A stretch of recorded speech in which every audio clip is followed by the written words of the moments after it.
Hello दोस्तों, स्वागत है आप सभी को हमारी यूट्यूब चैनल एजुकेशनल फ्रेंड्स पर। आज हम आपके लिए लेकर आए हैं दुनिया का एक best selling book rich dad poor dad का समरी। चलिए सुनते हैं क्या कहती है यह बुक। दोस्तों, दुनिया का हर इंसान अमीर बनना चाहता है, लेकिन फिर भी ज्यादातर लोग अमीर नहीं बन पाते हैं। अगर आप जानना चाहते हैं कि ऐसा क्यों होता है, तो आप बिल्कुल सही जगह पर हो।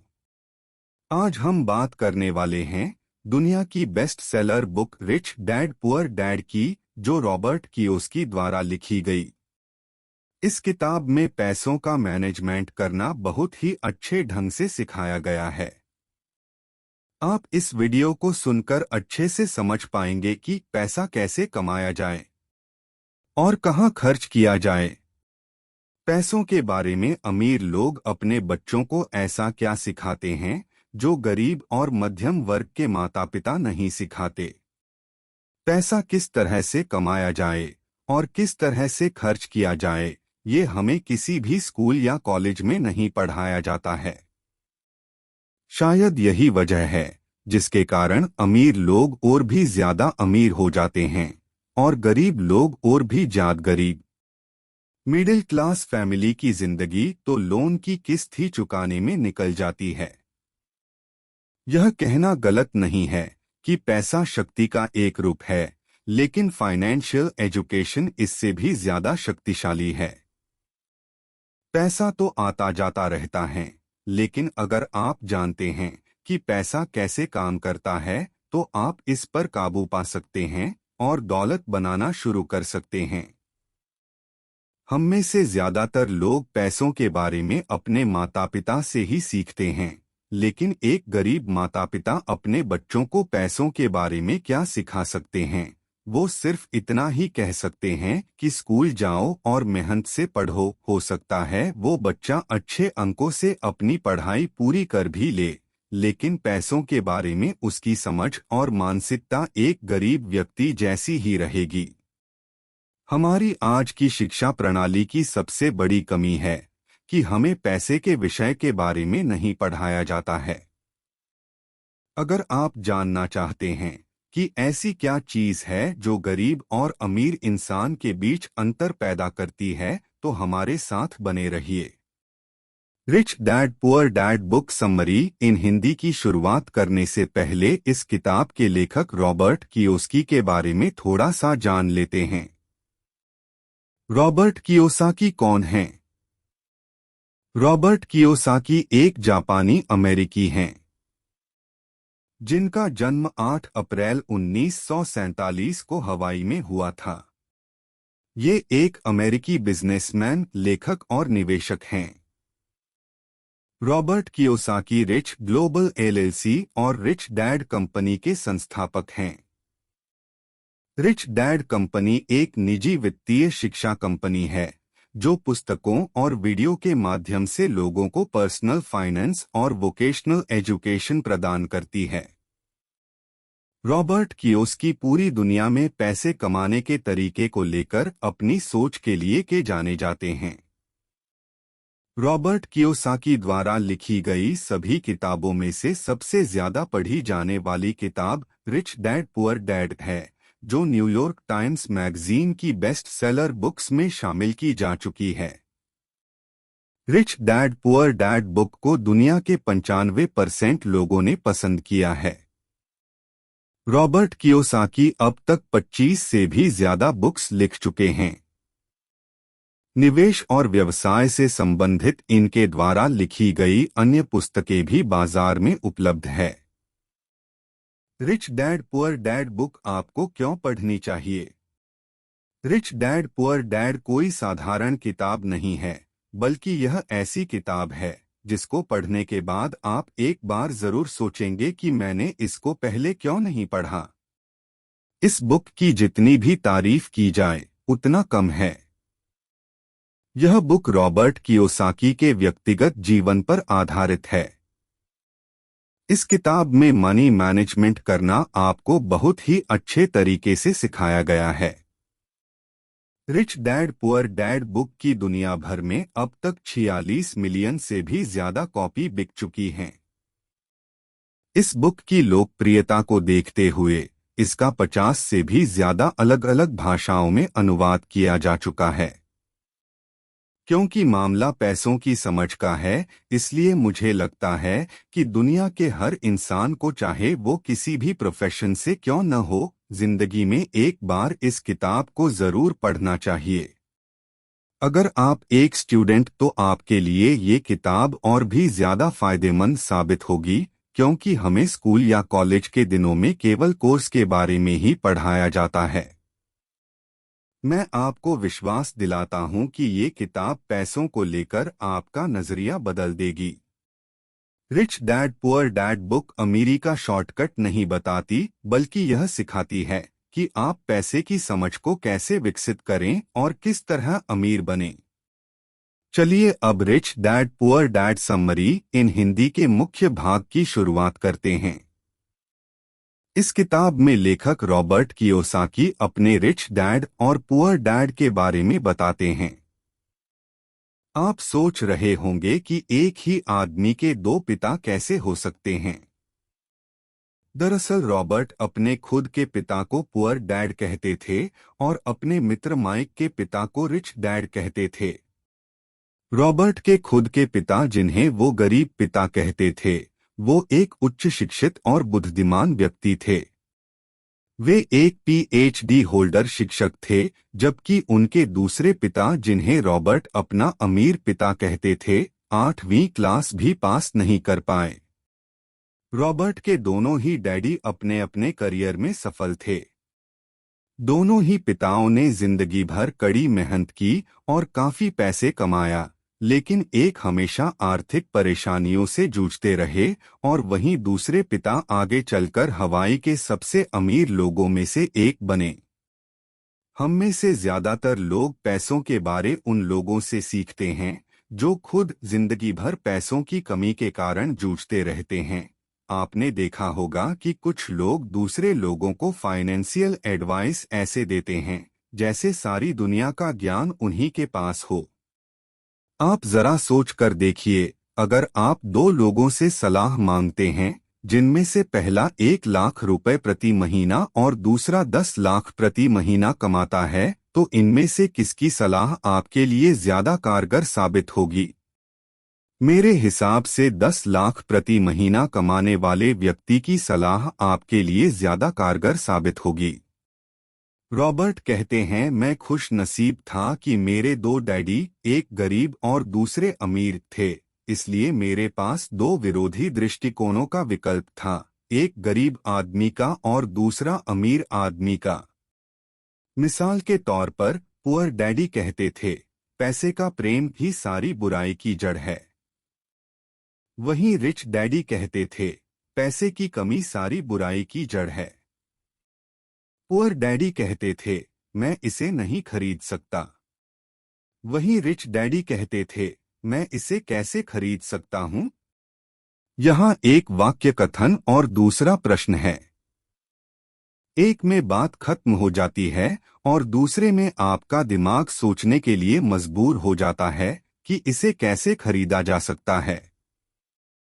अमीर डैडी कहते हैं, मैं इसे नहीं खरीद सकता, यह कहना मानसिक आलस्य की निशानी है।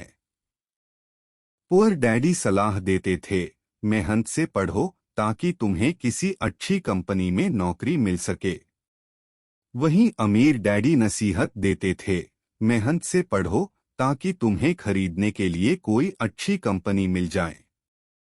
पुअर डैडी कहते थे, मैं इसलिए अमीर नहीं हूं क्योंकि मुझे बाल बच्चों को पालना पड़ता है। वहीं अमीर डैडी कहते थे, मुझे इसलिए अमीर बनना है क्योंकि मुझे बाल बच्चों को पालना है। पुअर डैडी कहते थे, जहां पैसे का मामला हो वहां सुरक्षित खेलो, जोखिम मत लो। वहीं अमीर डैडी कहते थे, जोखिम को संभालना सीखो। आखिरकार रॉबर्ट टी कियोसाकी ने मात्र 9 वर्ष उम्र ही फैसला ले लिया कि वे सिर्फ अमीर डैडी की सलाह मानेंगे और केवल उन्हीं के बताए गए रास्ते पर चलेंगे। रॉबर्ट ने अपनी पढ़ाई शुरू की और इसी पढ़ाई के दौरान उन्होंने अमीर डैडी से कुछ सबक सीखे जिनकी बदौलत वो आगे चलकर अमीर बन गए। सबक एक, अमीर लोग पैसों के लिए काम नहीं करते। सबसे पहले आप इस छोटी सी कहानी को समझ लीजिए। एक व्यक्ति जिसके पास एक गधा होता है। जब उस व्यक्ति को अपने गधे से मेहनत करानी होती थी तो वह एक गाजर उस गधे के आगे लटका देता है। उस गाजर को देखते ही गधा उसे खाने के लालच में मेहनत करने लगता है। उस गधे को उम्मीद होती है कि एक ना एक दिन वो उस गाजर तक पहुंच ही जाएगा, लेकिन बेचारा गधा उस गाजर तक कभी नहीं पहुंच पाता क्योंकि यह गाजर तो सिर्फ एक छलावा है। लेकिन उस व्यक्ति के लिए यह गाजर गधे से मेहनत कराने की एक अच्छी तरकीब बन गई थी। ज्यादातर लोग उसी गधे की तरह ही होते हैं जो इस उम्मीद में मेहनत पर मेहनत किए चले जाते हैं कि एक दिन वो अमीर बन जाएंगे। लेकिन पैसा उनके लिए केवल एक सपना बनकर ही रह जाता है, वो कभी भी अमीर नहीं बन पाते।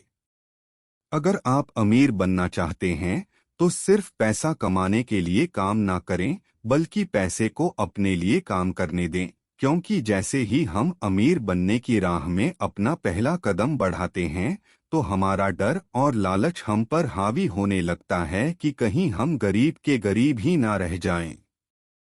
इस अध्याय में ऑथर ने उन लोगों की बात की है जो खेल को सुरक्षित खेलना चाहते हैं, यानी जो लोग रिस्क लेने से डरते हैं क्योंकि उनको जोखिम लेना तो कभी सिखाया ही नहीं गया। ऐसे लोगों के दिमाग में कुछ चीजों को लेकर हमेशा डर बना रहता है, जैसे लोन की किस्त ना चुका पाने का डर, नौकरी छूटने का डर, पर्याप्त पैसे ना होने का डर और दोबारा नए सिरे से शुरुआत करने का डर आदि। इन्हीं डर की वजह से ज्यादातर लोग नौकरी करते हैं। यही डर और लालच हमें ऐसे चक्कर में उलझा देता है जो कभी खत्म होने का नाम नहीं लेता। हम ज्यादा मेहनत करते हैं ताकि हम ज्यादा कमा सकें, लेकिन फिर हमारे खर्चे भी उसी हिसाब से बढ़ने लगते हैं। इसी को अमीर डैड रैट रेस, चूहा दौड़ कहते हैं, जो कि एक ट्रैप है। हमको लालच और डर के इस ट्रैप से बचना है, क्योंकि हम में से ज्यादातर लोग जो अमीर बनना चाहते हैं इसी ट्रैप का शिकार हो जाते हैं। लेखक का कहना है कि हर इंसान की जिंदगी में अपॉर्चुनिटीज, मौके आती हैं, लेकिन जहां अमीर लोग उन अपॉर्चुनिटीज को पहचानकर उनको अपने लक्ष्य में तब्दील कर लेते हैं, वहीं गरीब लोग इन अपॉर्चुनिटीज को देख ही नहीं पाते, क्योंकि गरीब लोग हमेशा पैसे और सिक्योरिटी के पीछे भागने में लगे रहते हैं। लेखक का कहना है कि पैसा हमारे लिए 24 घंटे काम कर सकता है, लेकिन अगर हम पैसे के लिए काम कर रहे हैं तो उसका फायदा केवल हमारे मालिक को होता है या उस कंपनी को जहां आप नौकरी कर रहे हैं। और अगर हम पैसे को अपने लिए काम पर लगाते हैं तो सारी पावर और कंट्रोल हमारे हाथों में होता है। इसलिए पैसों के लिए काम करने के बजाय पैसे को अपने लिए काम करने के लिए मजबूर कर दीजिए। अगर आप वाकई अमीर बनना चाहते हैं तो आपको सबसे पहले यह समझना होगा कि आप खुद के लिए जवाबदेह हैं, ना कि दूसरों के लिए। आपका जो भी सवाल है खुद से पूछिए, क्योंकि उनका जवाब सिर्फ आपके पास ही है। अमीर बनने की राह में आपका पहला कदम होना चाहिए कि आप सबसे पहले अपने मन से डर निकाल दीजिए, क्योंकि ज्यादा पैसा न कमा पाने का डर और लालच ही आपको बिना सोचे समझे काम करने के लिए मजबूर करता है और आपको नाकामयाबी के रास्ते पर धकेलता है। इसलिए डर और लालच को खुद पर इतना हावी न होने दें कि उसकी वजह से आप उल्टे सीधे फैसले लेते रहें। बेहतर होगा कि आप जो भी करें अच्छे से सोच समझकर करें। अपना कोई भी निर्णय जल्दबाजी में न लें।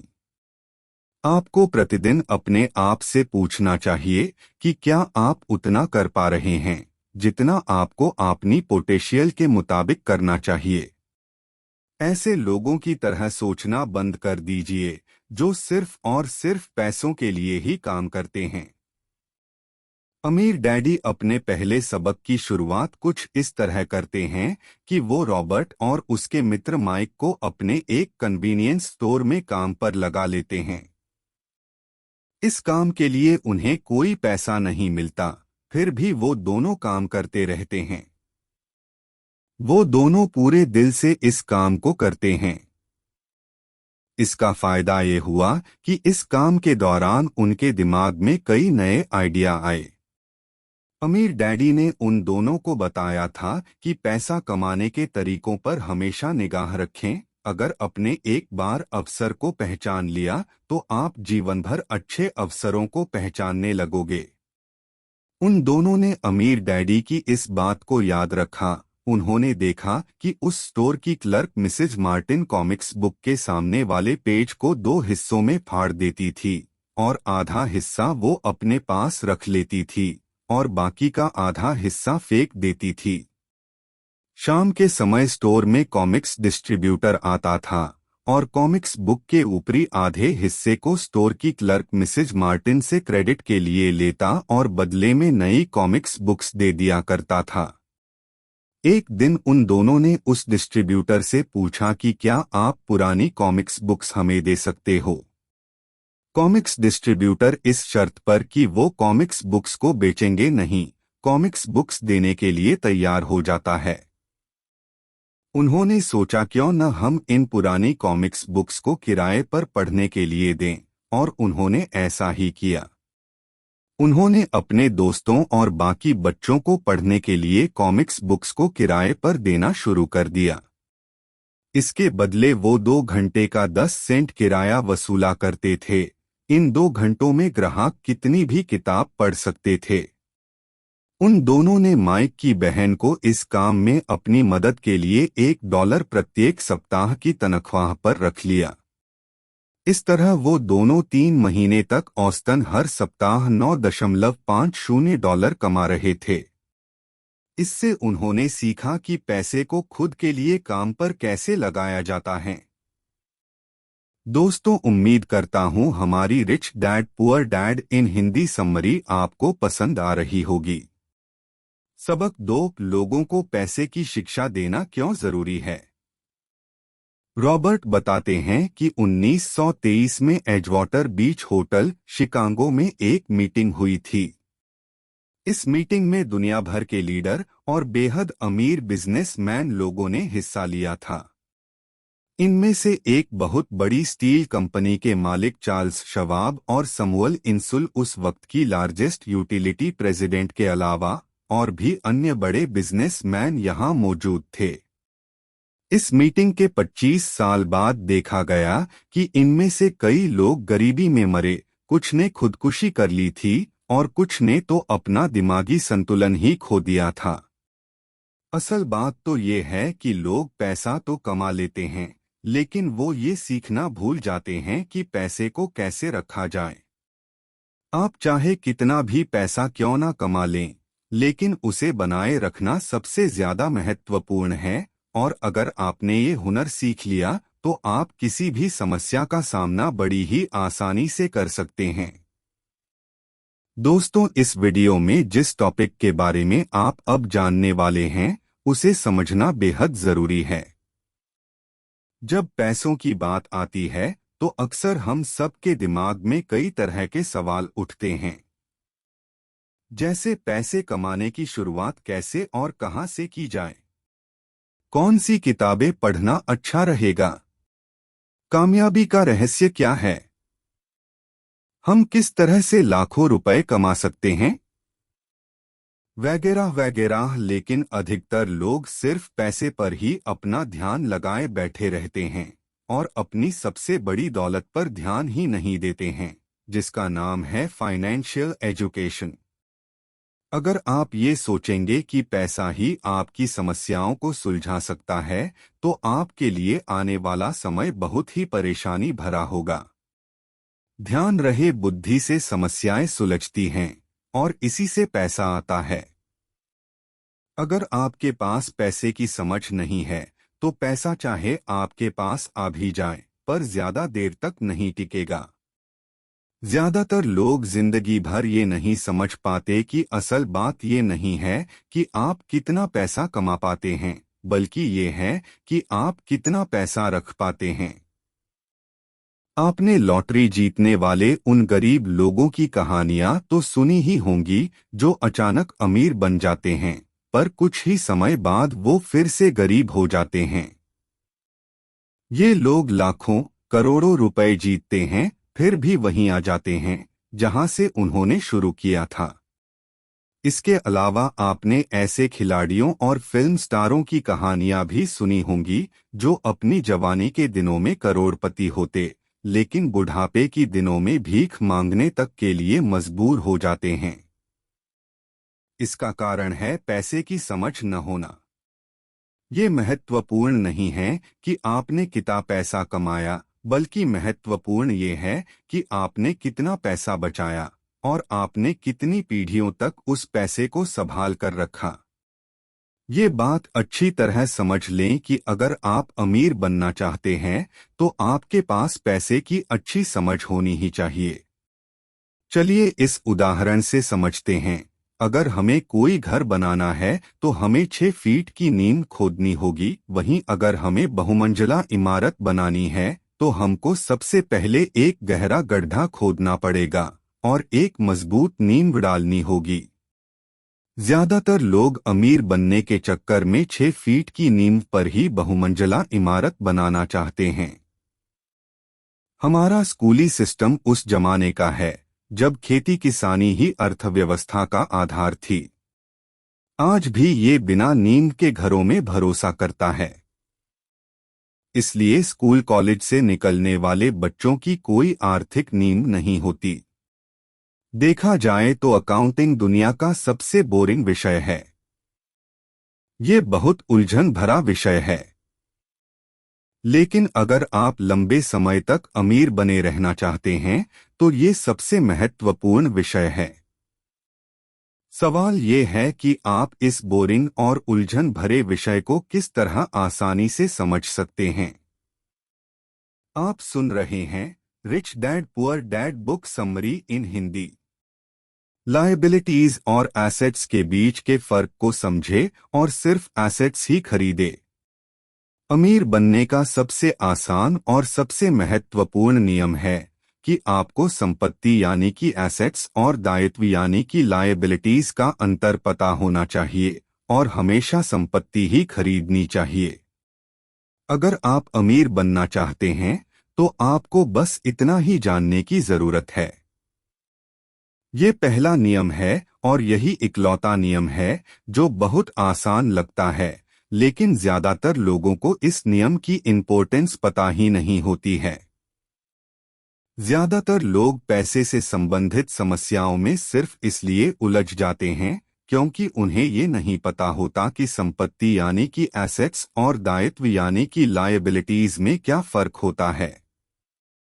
अमीर लोग संपत्ति इकट्ठा करते हैं, वहीं गरीब और मिडिल क्लास के लोग दायित्व इकट्ठा करते हैं। और मजे की बात यह है कि गरीब और मिडिल क्लास के लोगों को ये लगता है कि वो संपत्ति इकट्ठा कर रहे हैं। चलिए अब एसेट्स और लायबिलिटीज के अंतर को समझते हैं। लायबिलिटीज और एसेट्स किसे कहते हैं? एसेट्स वह चीज है जो आपकी जेब में पैसे डालती है, वहीं लायबिलिटीज वह चीज है जो आपकी जेब से पैसे निकालती है। बस आपको इतना ही जानने की जरूरत है। अगर आप अमीर बनना चाहते हैं तो आप जिंदगी भर संपत्ति यानी एसेट्स खरीदते रहिए। अगर आप गरीब या मिडिल क्लास आदमी बनना चाहते हैं तो आप दायित्व यानी लायबिलिटीज खरीद सकते हैं।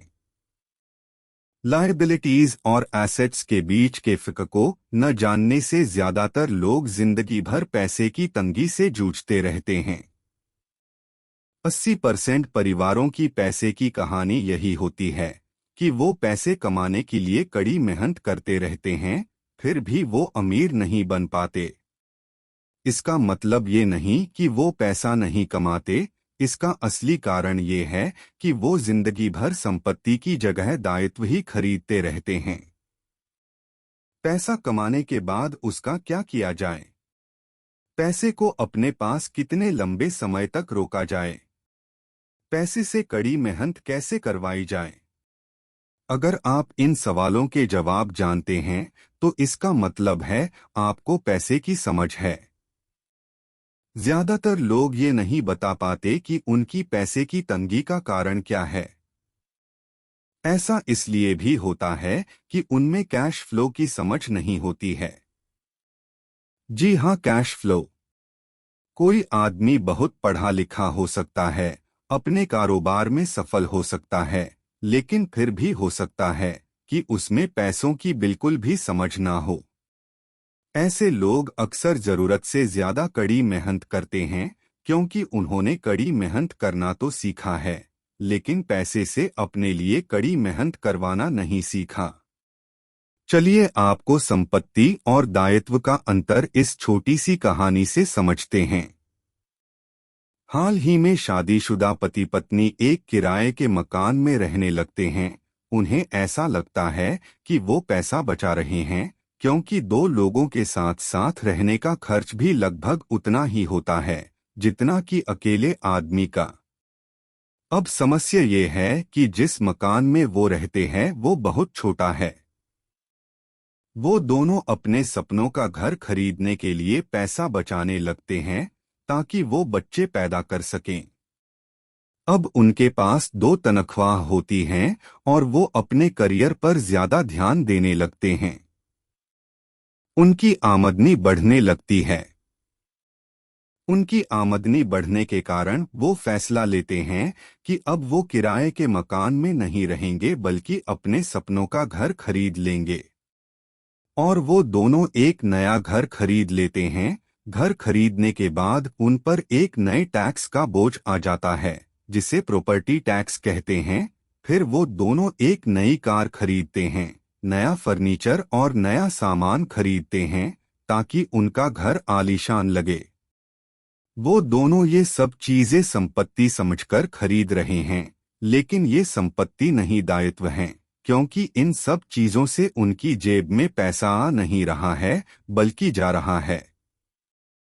अचानक वो अपने सपने से जागते हैं और देखते हैं कि उनके दायित्व का कॉलम बढ़ गया है और वो कर्ज में हैं, और उन्हें कार लोन व क्रेडिट कार्ड लोन की किस्त भी चुकानी है। अब वो भी चूहा दौड़ में फंस चुके हैं। एक बच्चा पैदा हो जाता है। तभी उनके पास किसी और बैंक का एक क्रेडिट कार्ड आ जाता है। वो उसका इस्तेमाल करते हैं। वो खत्म हो जाता है। तभी एक लोन कंपनी का आदमी आकर उन्हें बताता है कि समझदारी इसी में होगी कि वो अपनी ऊंची ब्याज दर के लिए इस कंज्यूमर लोन को उनके क्रेडिट कार्ड से चुका दें, और इससे घर पर लगने वाले ब्याज से भी उन्हें टैक्स में छूट मिलेगी। दोस्तों, वो ऐसा ही करते हैं और ज्यादा ब्याज दर वाले क्रेडिट कार्ड का भुगतान कर देते हैं। इसके बाद वो राहत भरी सांस लेते हैं। उन्होंने क्रेडिट कार्ड का हिसाब साफ कर दिया है। अब उन्होंने अपने कंज्यूमर लोन को होम लोन में बदल लिया है। उनको अपनी पैसिव इनकम देनी है, क्योंकि उन्हें अपनी होम लोन की किस्त 30 सालों में चुकानी है। इस समस्या से निपटने का यही स्मार्ट तरीका उन्हें लगता है। अब वो अगले 30 सालों तक किस्त चुकाएंगे और पैसों की तंगी का सामना करेंगे। पैसे का डर हमेशा उन पर हावी रहेगा, कहीं नौकरी ना छूट जाए, वरना किस्त कैसे चुकाएंगे। हम इतना भी नहीं जानते कि समस्या पैसा कमाने की नहीं है, बल्कि पैसे को सही तरह खर्च करने की है, और ये ही पैसे की तंगी का कारण है। दोस्तों, अगर आपको लगता है कि आपने अपने आप को किसी गड्ढे में फंसा दिया है, तो गड्ढा खोदना बंद कीजिए। गरीब और मिडिल क्लास के लोग अक्सर धन की ताकत से नियंत्रित होते हैं। वो सुबह सुबह उठकर कड़ी मेहनत करने यानी नौकरी करने चले जाते हैं। और खुद से ये तक नहीं पूछते कि क्या ऐसा करना समझदारी है। पैसे की समझ ना होने के कारण ज्यादातर लोग पैसे की डरावनी ताकत को ये इजाजत दे देते हैं कि वो इन पर काबू कर ले। पैसे की ताकत उनके विरोध में इस्तेमाल होती है। क्या हम खुद से ये सवाल पूछ सकते हैं कि क्या इसमें समझदारी है? हम लोग अंदरूनी समझदारी पर भरोसा करने के बजाय भीड़ के साथ साथ चलने लगते हैं। अक्सर नासमझी के कारण हम वही दोहराते हैं जो हमें सिखाया गया है। भीड़ के साथ चलने और पड़ोसियों के ऐशोआराम की नकल करने के कारण पैसों की बहुत सी समस्याएं पैदा होती है। अमीर बनने का सबसे महत्वपूर्ण नियम ये है कि एसेट्स और लायबिलिटीज के बीच के अंतर को पहचाना जाए और हमेशा पैसा देने वाले एसेट्स खरीदने की कोशिश की जाए। इसी के साथ अपने लायबिलिटीज और खर्च को भी कम करने की कोशिश करते रहें। आप सुन रहे हैं rich dad poor dad book summary इन हिंदी। सबक 3, अपने काम से काम रखो। इस अध्याय में ऑथर कहते हैं कि अमीर लोग अपने एसेट्स पर ध्यान देते हैं, जबकि गरीब या मिडिल क्लास लोग अपने इनकम स्टेटमेंट पर ज्यादा ध्यान देते हैं। टेक्सास यूनिवर्सिटी में मैकडॉनल्ड के संस्थापक रे क्रॉक ने एमबीए की एक क्लास में अपनी स्पीच दी। ये बात 1947 की है। उनकी यह स्पीच बहुत ही शानदार और लोगों को प्रेरित करने वाली थी। इस स्पीच के बाद क्लास के छात्रों ने उनके साथ कुछ समय बिताने की गुजारिश की तो मैकडॉनल्ड के संस्थापक रे क्रॉक उन छात्रों के साथ बियर पीने के लिए सहमत हो गए। इसी बीच बातों बातों में रे क्रॉक ने छात्रों से पूछा, क्या आप लोग जानते हो कि मैं किस व्यवसाय में हूँ? इस सवाल के बाद पहले तो छात्र हंसने लगे, फिर उनमें से किसी एक ने हिम्मत जुटाते हुए जवाब दिया कि जाहिर है आप हैमबर्गर बेचने के व्यवसाय में हैं।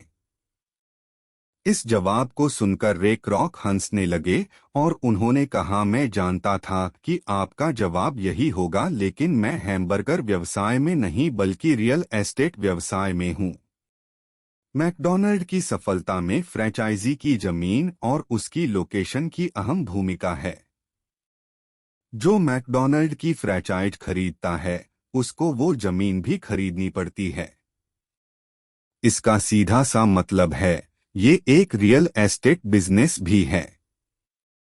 आज मैकडॉनल्ड्स संसार में रियल एस्टेट का सबसे बड़ा स्वामी है, जो संसार के सबसे मूल्यवान चौराहों और सड़कों के नुक्कड़ों पर आपने कदम जमाए हुए है।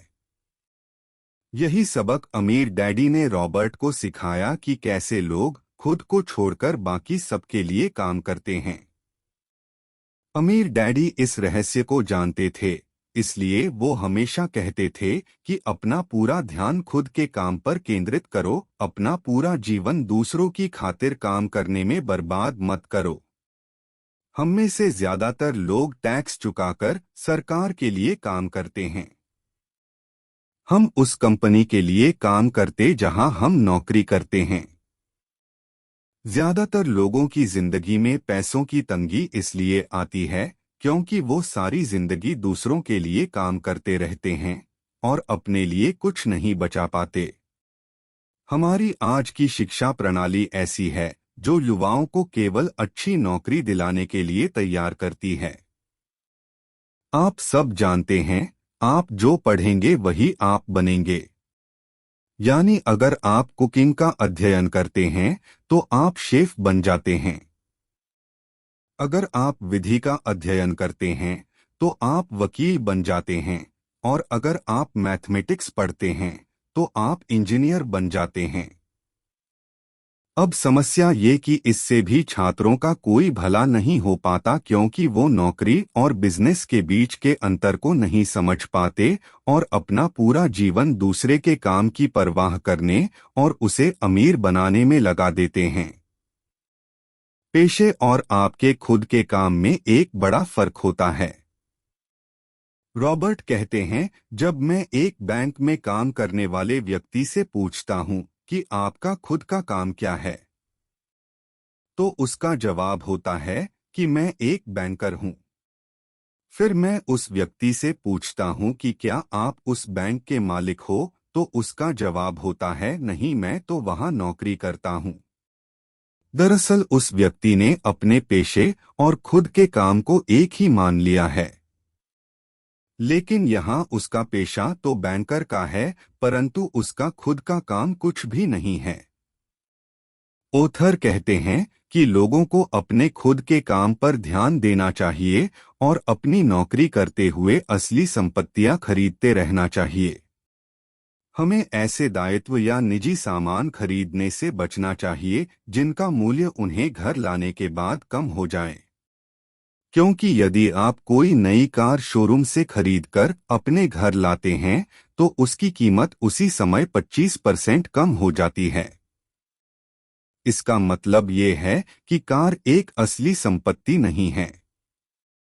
इसी तरह और भी अन्य चीजें हैं जिनकी कीमत लगातार घटती रहती है। क्या आप जानते हैं बिजनेस करना क्या होता है? चलिए समझते हैं। एक ऐसा कारोबार जहां आपके मौजूद रहने की जरूरत ना हो, जिसका प्रबंधन दूसरे लोग आपके लिए करें, उसे ही बिजनेस करना कहते हैं। अगर आपको भी वहां मौजूद रहकर काम करना पड़े तो वह बिजनेस नहीं बल्कि नौकरी है। रॉबर्ट कभी भी नौकरी छोड़ने की सलाह नहीं देते, बल्कि वो तो हमेशा एसेट्स वाले कॉलम को बड़ा और मजबूत करने पर जोर देते हैं। इसलिए अपने काम से काम रखना शुरू कर दीजिए और हमेशा ऐसे दायित्वों या व्यक्तिगत चीजों को खरीदने से बचें जिनकी कीमत घर लाने के बाद कम हो जाती है। Rich dad poor dad book summary इन हिंदी। आपको किस तरह की एसेट्स खरीदने चाहिए? रॉबर्ट कियोसाकी हमेशा असली संपत्तियां खरीदने की सलाह देते हैं।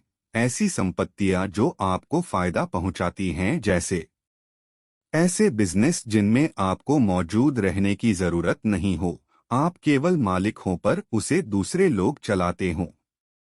स्टॉक्स में निवेश, बॉन्ड्स खरीदे, आमदनी देने वाला रियल एस्टेट खरीदे, बौद्धिक संपदा से मिलने वाली रॉयल्टी जैसे स्क्रिप्ट्स, पेटेंट्स, बुक्स आदि।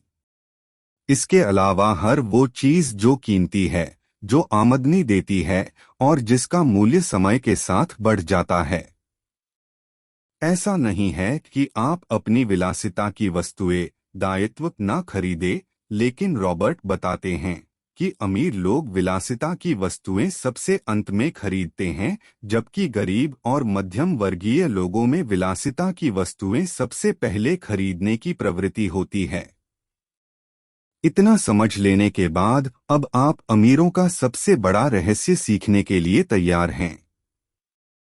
यानी वो रहस्य जो अमीरों को बाकी लोगों से काफी आगे पहुंचा देता है। आप सुन रहे हैं रिच डैड पुअर डैड पुस्तक सारांश हिंदी में।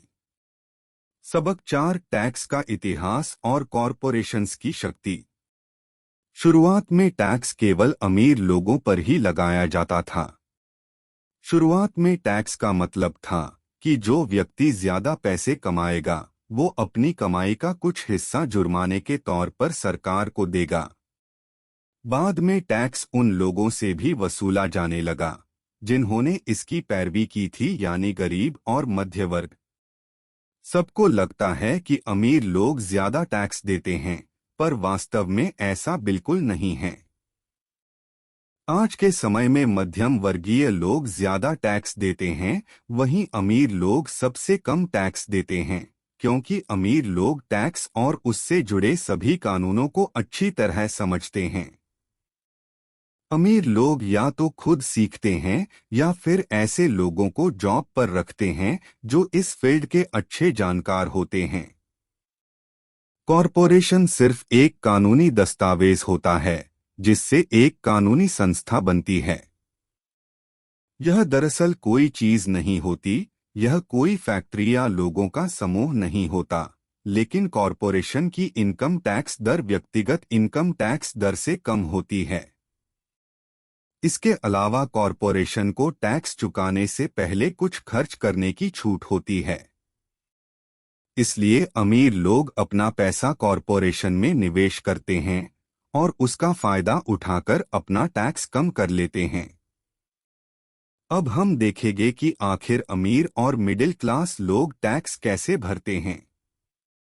अमीर लोग जिनकी बड़ी बड़ी कंपनियां होती हैं, वो पहले मुनाफा कमाते हैं, फिर खर्च करते हैं और फिर जो पैसा बचता है केवल उस पर टैक्स देते हैं। मिडिल क्लास लोग पहले पैसा कमाते हैं, फिर टैक्स भरते हैं और फिर जो बचता है उसे खर्च करते हैं। लेखक कहते हैं कि अगर आप अमीर बनना चाहते हैं तो आपको भी अपने देश की टैक्स प्रणाली को समझना होगा और टैक्स बचाने के नए नए तरीके सोचने होंगे। सबक 5, अमीर लोग पैसे का आविष्कार करते हैं।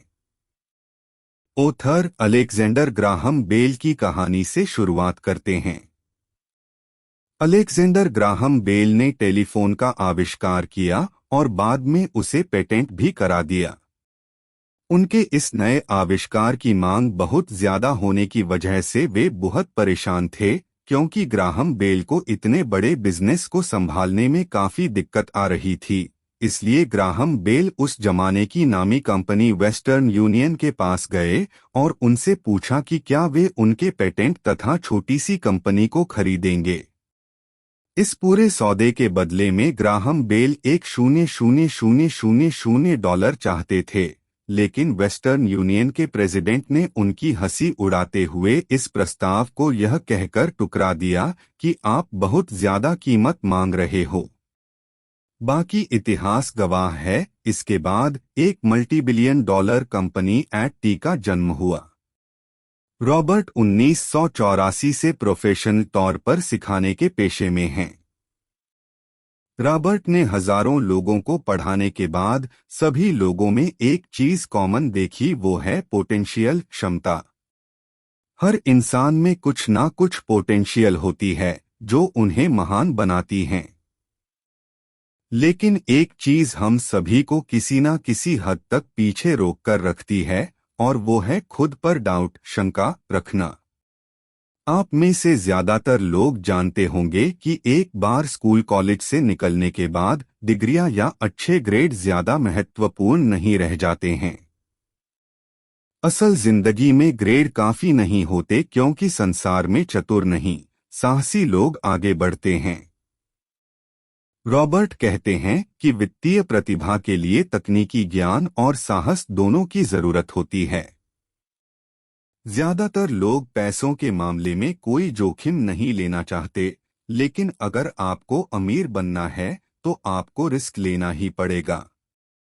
अब आपको ही फैसला करना है कि आप क्या बनना चाहते हैं। अगर आप अपना फाइनेंशियल IQ बढ़ाते हैं तो आप जिंदगी में बहुत कुछ हासिल कर सकते हैं, और अगर आप ऐसा नहीं करते हैं तो आगे आने वाला समय आपके लिए और भी ज्यादा डरावना होगा। रॉबर्ट कहते हैं कि आज के समय में भी मैंने बहुत सारे लोगों को संघर्ष व कड़ी मेहनत करते हुए देखा, क्योंकि वो आज भी पुराने विचारों से जकड़े हुए हैं। वो अपनी नौकरी छूटने, अपना मकान गंवाने के लिए तकनीक, अर्थव्यवस्था या अपने बॉस को दोष देते रहते हैं। उन्हें ये पता ही नहीं होता कि इन समस्याओं का कारण वो खुद ही हैं। रॉबर्ट ने एक गेम बनाया जिसे वो कैश फ्लो कहते हैं। ये गेम लोगों को सिखाता है कि पैसा कैसे काम करता है, निवेश कैसे करना चाहिए, अमीर बनने का सही रास्ता क्या है। रॉबर्ट ने ये सारी बातें इस गेम के माध्यम से समझाने की कोशिश की है। एक दिन एक महिला रॉबर्ट के पास आई। इस महिला ने सीखने का एक मूल्यवान अवसर खो दिया था। शुरुआती दौर में गेम खेलने के दौरान उसे एक बोट कार्ड मिला, जिसका मतलब ये था कि उसने एक नाव जीती है। वो महिला बहुत खुश हुई, लेकिन जब उसे पता चला कि इस नाव को लेने लिए उसे एक बड़ी रकम टैक्स के रूप में भरनी होगी तो वह बहुत उदास हो गई। वो बोट उस महिला लिए एसेट नहीं बल्कि लायबिलिटी बन गई थी। उस महिला को लगने लगा कि ऐसे तो ये बोट उसकी जान ही ले लेगी। उसे ये खेल समझ नहीं आया और उसने रिफंड की मांग की। वह पैसे वापस लेकर चली गई। लेकिन बाद में उसने फोन करके बताया कि अब उसे ये गेम समझ में आने लगा है। वो उस गेम से अपने जीवन को जोड़कर देख पा रही थी। ज्यादातर लोग ऐसा ही करते हैं। जो बात हमारी समझ से परे होती है, अक्सर हम उस बात पर गुस्सा करने लगते हैं।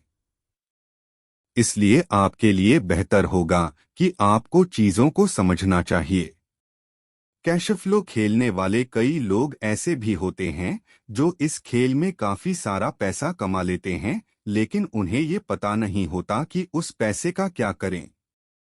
असल जिंदगी में भी ऐसा ही होता है। कुछ लोगों के पास पैसा तो बहुत होता है, लेकिन वे वित्तीय दृष्टि से कमजोर होते हैं। उनकी पुरानी सोच उन्हें आगे बढ़ने नहीं देती और वो सिर्फ सही मौके की तलाश में बैठे बैठे अपनी जिंदगी गंवा देते हैं।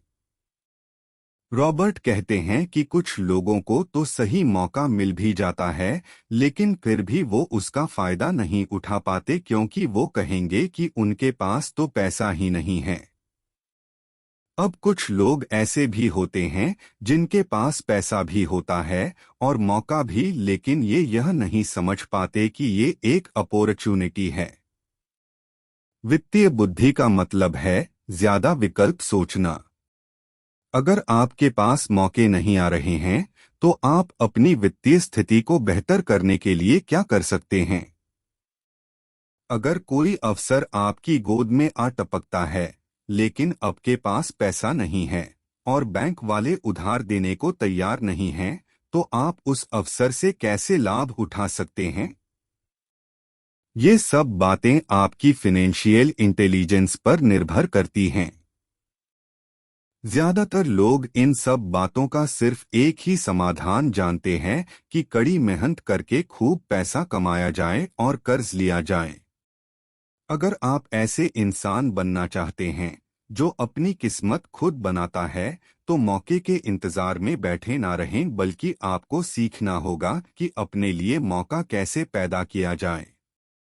अगर आप सही परिस्थितियों के आने का इंतजार करते रहेंगे, तो शायद आपको बहुत लंबे समय तक इंतजार करना पड़ेगा। अमीर लोग जानते हैं कि पैसा वास्तविक नहीं है। हमारा दिमाग ही सबसे शक्तिशाली संपत्ति है। आपको फाइनेंशियल इंटेलिजेंस के बारे में जानना होगा। रॉबर्ट पैसे बनाने का एक सरल उदाहरण देते हैं। वो बताते हैं कि 1990 के दशक की शुरुआत में फीनिक्स और एरिज़ोना की आर्थिक स्थिति बहुत खराब थी। वहां के लोगों को हर महीने $100 बचाने की सलाह दी जा रही थी।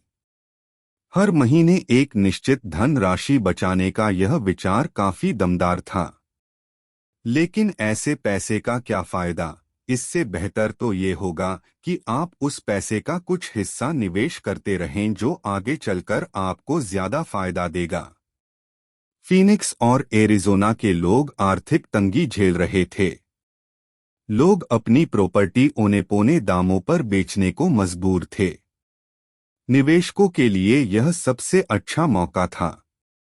रॉबर्ट ने भी $75,000 की कीमत वाला एक मकान सिर्फ $20,000 में ही खरीद लिया।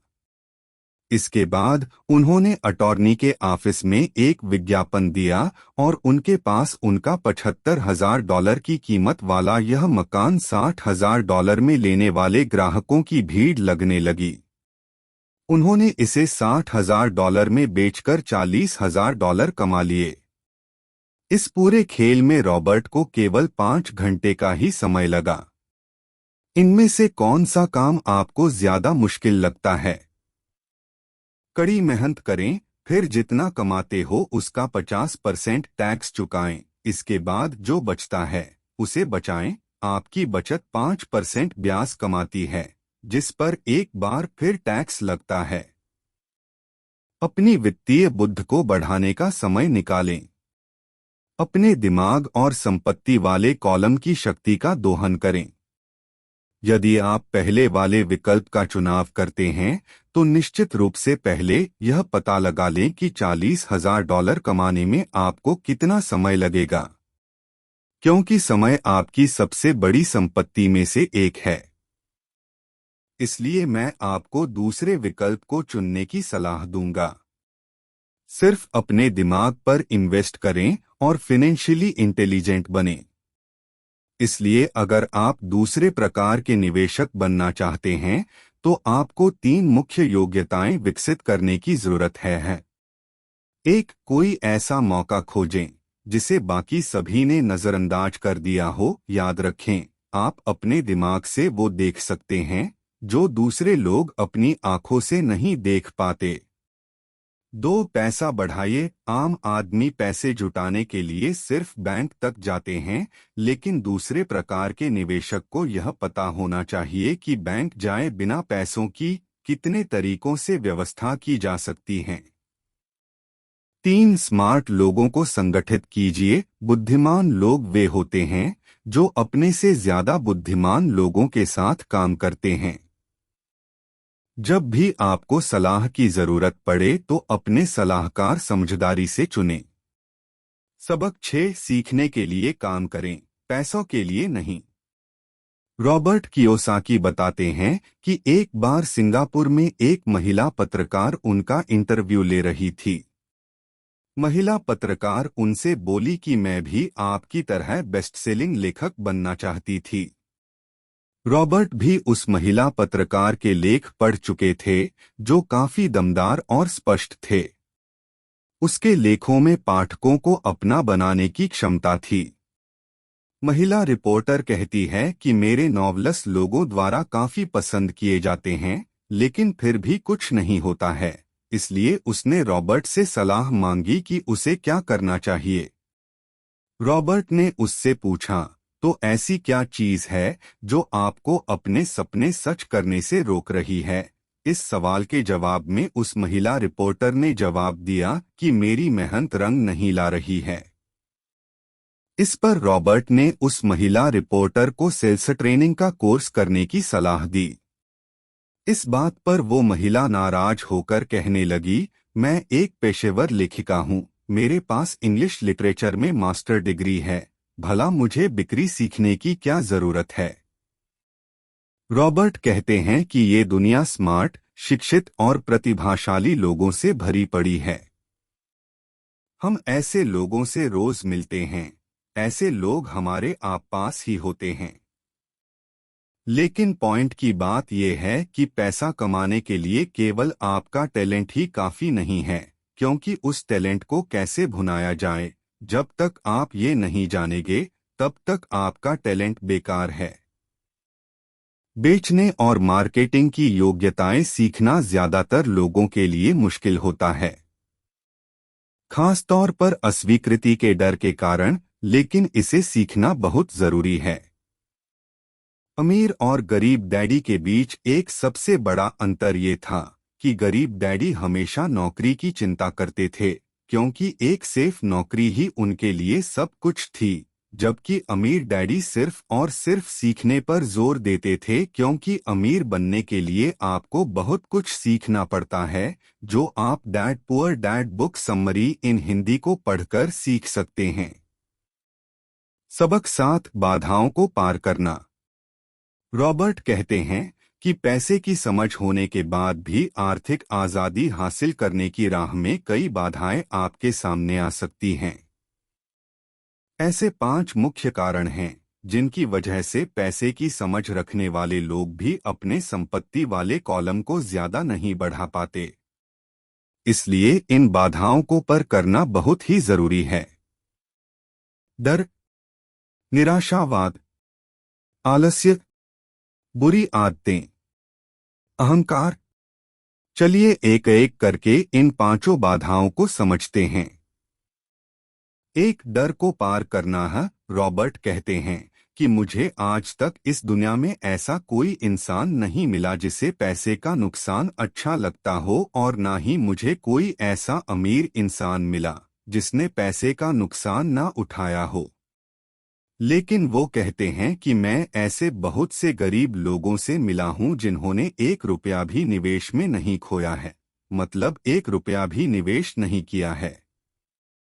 पैसे गंवाने का डर हर इंसान को होता है, लेकिन असली समस्या डर नहीं है। समस्या तो ये है कि आप इस डर का मुकाबला कैसे करते हैं और पैसे गंवाने के बाद की स्थिति से कैसे निपटते हैं। आप असफलता को कैसे लेते हैं? असफलता विजेताओं को प्रेरित करती है और असफलता पराजितों के हौसले पस्त कर देती है। किसी अमीर आदमी और गरीब आदमी के बीच में यही मूलभूत अंतर होता है कि वे उस डर से कैसे मुकाबला करते हैं। ज्यादातर लोग इसलिए अमीर नहीं बन पाते क्योंकि उनको अमीर बनने की खुशी से ज्यादा पैसे गंवा देने का डर होता है। अगर आपकी उम्र 25 वर्ष से ज्यादा है और जोखिम उठाने से आपको डर लगता है, तो अपने आप को बदलने की जरूरत है। आप बेशक सुरक्षात्मक तरीके से ही खेलें, लेकिन आपको जल्दी ही शुरुआत कर देनी चाहिए। दो, निराशावाद को पार करना है। आसमान गिर रहा है। आसमान गिर रहा है। हम में से ज्यादातर लोग उस छोटे मुर्गे की कहानी जानते हैं जो विनाश की चेतावनी देता हुआ दौड़ रहा था। हम सभी के मन में शंकाएं होती हैं। हमारी शंकाएं हमें निष्क्रिय बना देती हैं। हम क्या होगा अगर वाला खेल खेलने लगते हैं। क्या होगा अगर इस निवेश में मेरे पैसे डूब गए? क्या होगा अगर सब चीजें मेरी योजना के हिसाब से ना हो?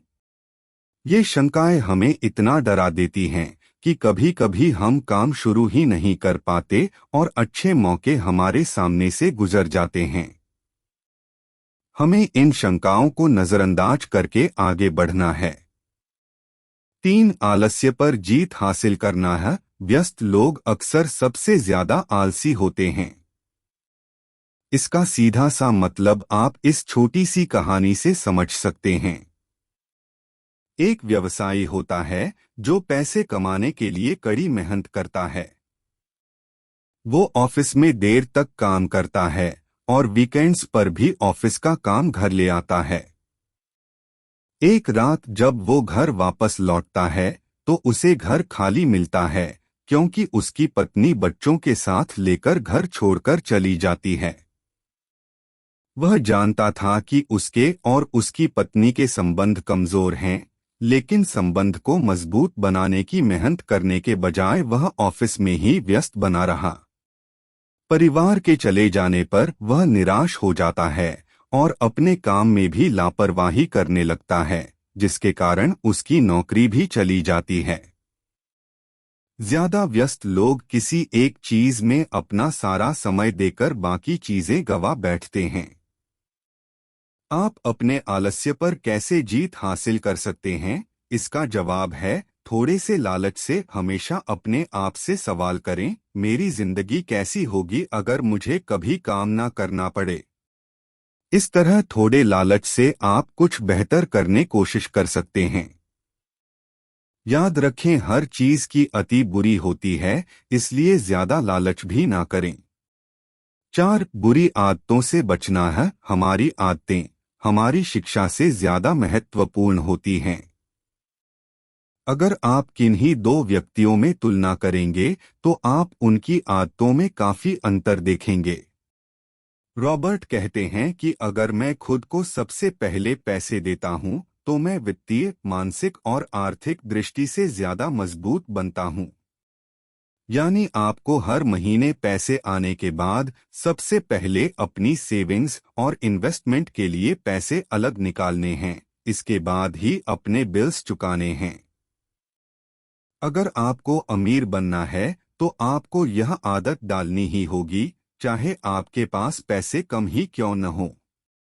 खुद को पहले पे करने की आदत से आपको 2 फायदे होंगे। पहला, समय के साथ साथ आपको संपत्ति वाला कॉलम बढ़ता रहेगा। दूसरा, आप कमाई के अन्य मौकों का भी लाभ उठा सकते हैं।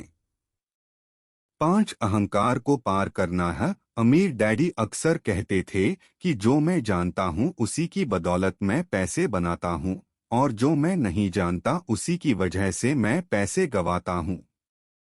ज्यादातर लोग अपनी अज्ञानता को छिपाने की कोशिश में अहंकार का इस्तेमाल करते हैं। जरूरी नहीं है कि आपको हर चीज के बारे में जानकारी हो, लेकिन अहंकार करने से अच्छा होगा कि आप उस चीज के बारे में अच्छे से जानकारी कर लें। हमारा वीडियो अंत तक देखने के लिए आप सभी का शुक्रिया। आपको हमारा वीडियो कैसा लगा हमें कमेंट कर बताइए। आपको हमारा वीडियो अच्छा लगा होता हमारी वीडियो को लाइक करके हमें प्यार दे, और इसी तरह के और बुक समरी सुनने के लिए हमारे चैनल को सब्सक्राइब कर बेल आइकन दबाएं। धन्यवाद।